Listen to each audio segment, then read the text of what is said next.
Hello, in this video I'm going to talk about DSLR versus mirrorless camera.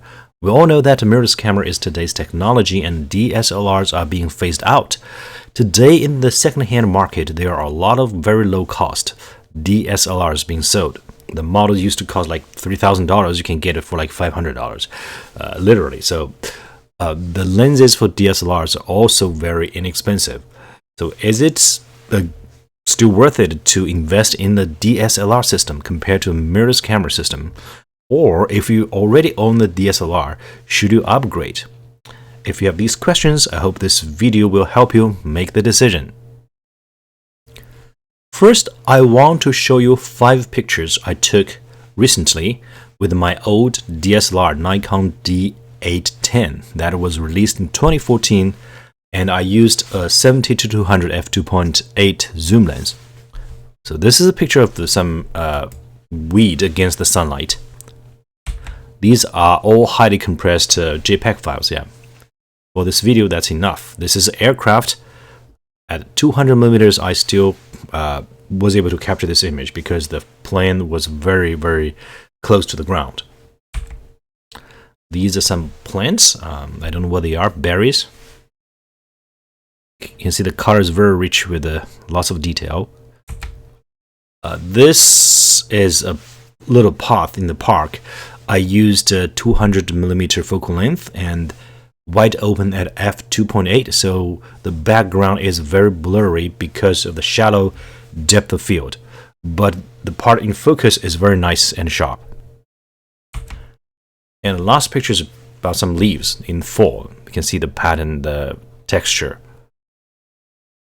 The reason I'm showing you these pictures is that I want to tell you, even with a DSLR with an old lens, you can still make fantastic images, no problem.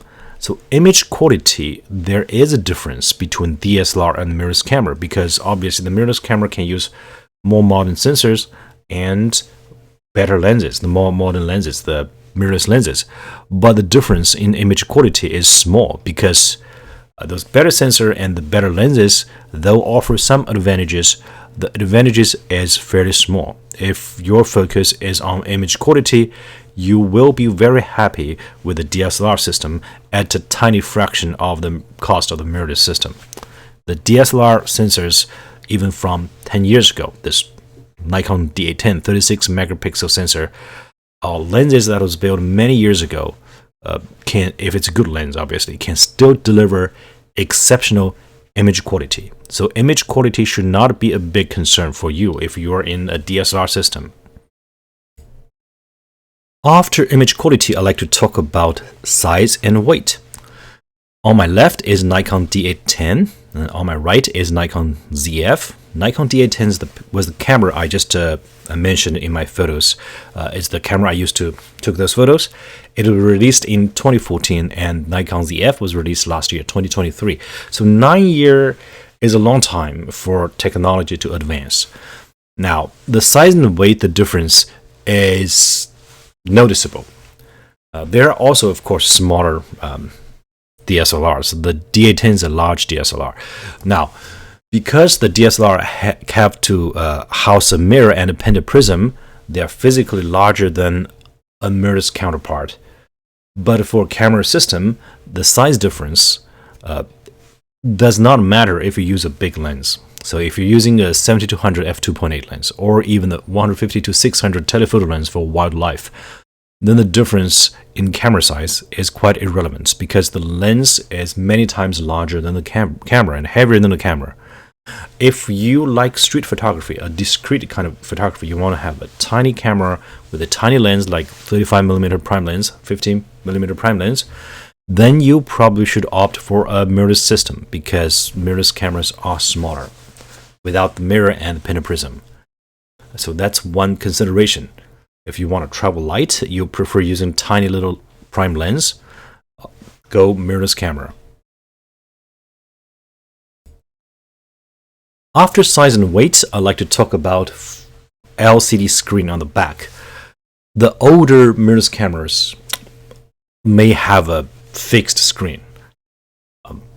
Most mirrorless cameras should have a tilting or flip out screen. In contrast, most of the DSLRs, because they're older cameras, they will likely have a fixed screen. So why the LCD screen being able to flip out is important, or being able to tilt. It allows you to shoot from all kinds of different angles. You can shoot from above, you can hold your camera very high up, you can still tilt the screen, be able to see the composition. You can shoot from below, you can just lower your arms and shoot from below, and you can tilt the screen so you can still see the composition from above.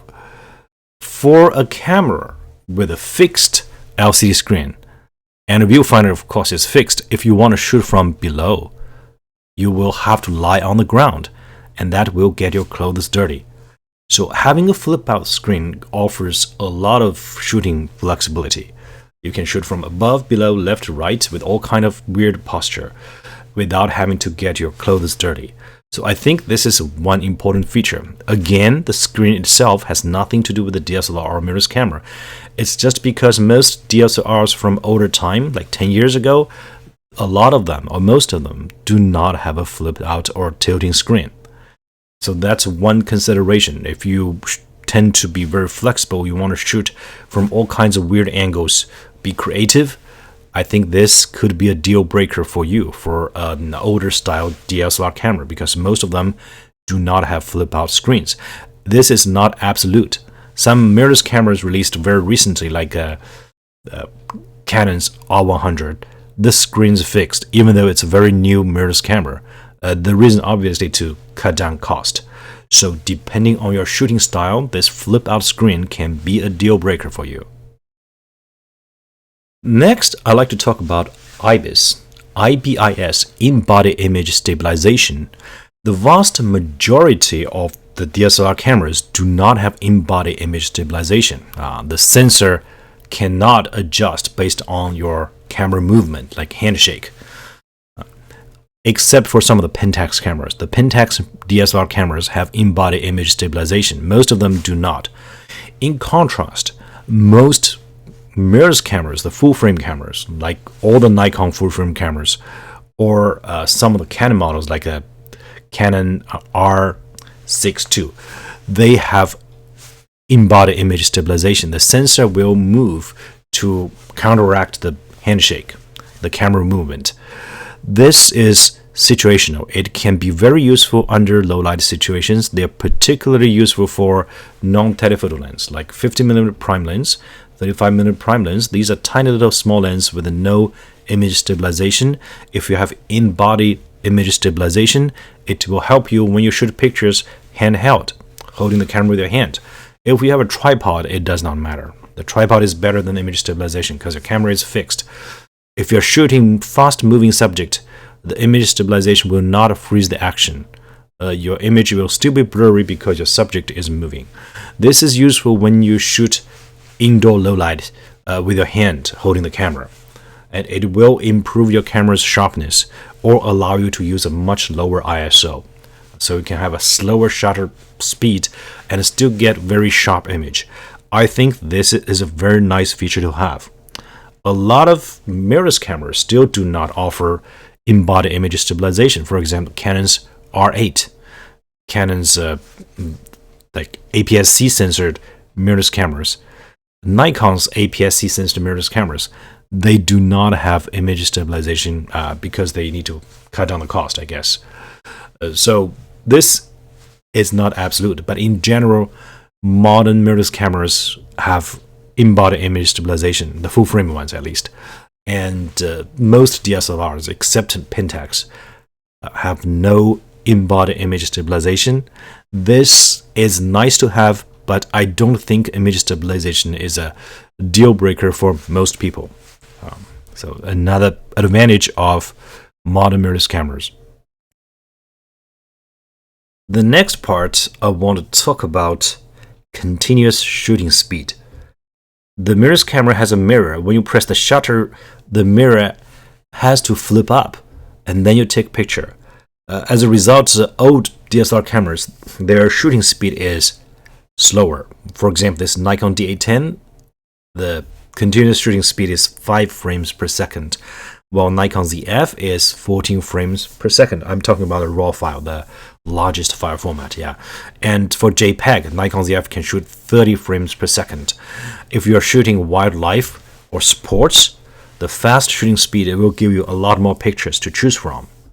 So for these shooting styles, wildlife, sports, you should probably go for a mirrorless camera, so you can shoot a lot more pictures per second and choose from those pictures. Another reason for faster shooting speed is that the modern mirrorless cameras use better memory card, better memory, better processor, so they can read and write much faster. So generally, the newer cameras will be able to shoot faster.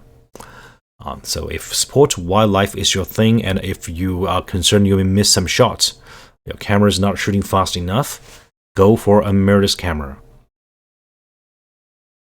Next, I'd like to talk about viewfinder. So this is Nikon ZF's viewfinder. It's an electronic viewfinder. The lights hit the sensor first. The sensor will generate image and display it either on the LCD screen or this electronic viewfinder. And the electronic viewfinder, compared to an optical viewfinder of a DSLR camera, have its own pros and cons. Obviously, the optical viewfinder is just like your naked eye, seeing through the lens. There's no loss of information in any way. It's just like you see through a mirror. Electronic viewfinder is generated by a computer. It allows you to get more information. You can overlay all kinds of information on your viewfinder, like exposure information, ISO. These information also displayed in the DSLR, but the exposure, whether it's too bright or too dark, you can see through the viewfinder right away. I think that's an advantage. On the other hand, for some older mirrorless models, the electronic viewfinder is very low quality. For example, Sony's A7 II. That electronic viewfinder is not very bright. It's low quality. It has a tremendous amount of moire. So moire is the kind of repeating artifacts pattern. If you're shooting a curtain, shooting some repeating patterns, the image will be screwed up. So it's still, you can still make your composition stuff, but it's just not pleasant. So in terms of viewfinder, overall, I think electronic viewfinder of a high quality camera like Nikon ZF is every bit as good as optical viewfinder. And it allows you to not only see the exposure and other information, but also allow you to review the image. After you press the shutter release, the image is displayed right away in the electronic viewfinder. But for DSLR cameras like a Nikon D810, you take a picture, you have to move your eyes away from this eye cup, from the viewfinder, and check your image on the LCD screen. That will cause a slight delay, like 1 second, half a second delay, because you have to move your eyes away from the viewfinder to look at the picture on your LCD screen. That's a slight inconvenience. Again, that is not a deal breaker. As I mentioned, if you use a mirrorless camera with a very low quality electronic viewfinder, you'd rather prefer the old DSLR viewfinder because they are just a mirror, right? Natural light, everything's natural. Okay, so that's viewfinder. Overall, the modern high quality electronic viewfinder beats the optical viewfinder because you can review a picture, you can see exposure right away. After viewfinder, I'm going to talk about some other features like Wi-Fi and some other advanced features not necessarily related to mirrorless or DSLR, but just mirrorless cameras are more recent. They can adopt these newer technologies. Like Wi-Fi, they have built in. For a DSLR cameras like a Nikon D810, I had to spend a bit extra money to buy an adapter to plug into the camera, which is just an additional thing you have to carry around. The Wi-Fi will allow you to connect your camera to your phone. You can remotely control your camera with your cell phone. You can take selfie by placing your camera on a tripod. So remote control is something you might use, depends, yeah. Most hobbyists probably will never use it unless you are taking a selfie. And most likely you will ask some people, other random people, hey, can you take a picture for me? That's probably better because I can not imagine hobbyists to carry a heavy tripod with him wherever he goes. Yeah, most likely you will not carry a tripod. Yeah, so this is something quite marginally useful, highly situational, like Wi-Fi. Yeah. Now, before the end of this video, I'm going to talk about the single most important reason you may want to upgrade from a DSLR to a mirrorless camera, and that is autofocus. The mirrorless cameras offer a huge advantage in terms of autofocus performance because the image is on the sensor. You can analyze the image.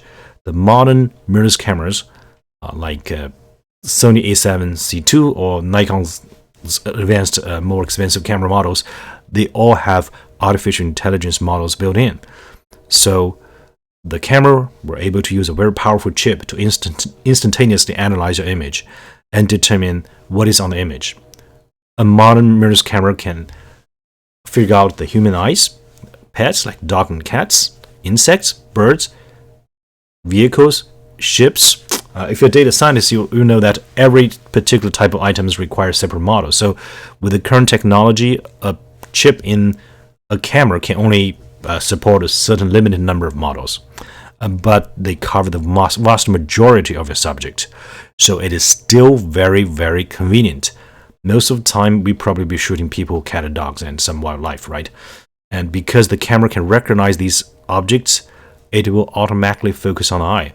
So with a modern mirrorless camera, like a Nikon ZF, I don't even worry about focus anymore. I just frame my shots, press the shutter release. The camera will automatically figure out what to focus on, saving the hassle of choosing the focus point. And also, even for a group of people, like 5 people in the frame, it will pick one face, whatever the camera thinks most likely to be a human face. And you can also use a touch screen. I think most of the modern mirrorless cameras should have a touch screen. Yeah, touch on the face of another guy, it will focus on that face right away. This has nothing to do with the mirrorless versus DSLR. DSLR can also have touch screens, but because they are from older time, most DSLRs do not have touch screen. So touch focus is another huge convenience. It obviates the need to select the focusing point. So in terms of autofocus, modern mirrorless camera is a breeze. It can be very useful. You hand your camera to some bystander. Hey, can you snap a shot for me? With the modern DSLR, you have to tell him, oh, you need to use this thing joystick to choose the focus point and blah, blah, blah. And the mirrorless camera, just hand him the camera, frame your shots. The camera will figure out my eyes and focus on my eyes. So don't worry, just to take a shot. So for someone who does not want to spend a lot of time learning the art of photography, they just want to take pictures, DSLR with its modern AI-powered autofocus can make things a lot easier, just like driving automatic car versus manual car, right? There's a much flatter learning curve for a modern mirrorless camera. Anybody can take sharp, in-focus photos. And also, when it comes to video or tracking moving subjects, the mirrorless cameras wins by far. Like if I focus on my daughter's face, eyes, even if my daughter's moving around, the camera, Nikon ZF, will always track focus. She's always in her focus. This cannot be said about older DSLRs. So if you're shooting video, you're doing wildlife sports, fast-moving subjects, mirrorless camera is the way to go. And that, I think, is the single most important reason for upgrading a DSLR system to a mirrorless system. Very fast and intelligent autofocus. Okay, I hope you will find this video helpful. Thank you.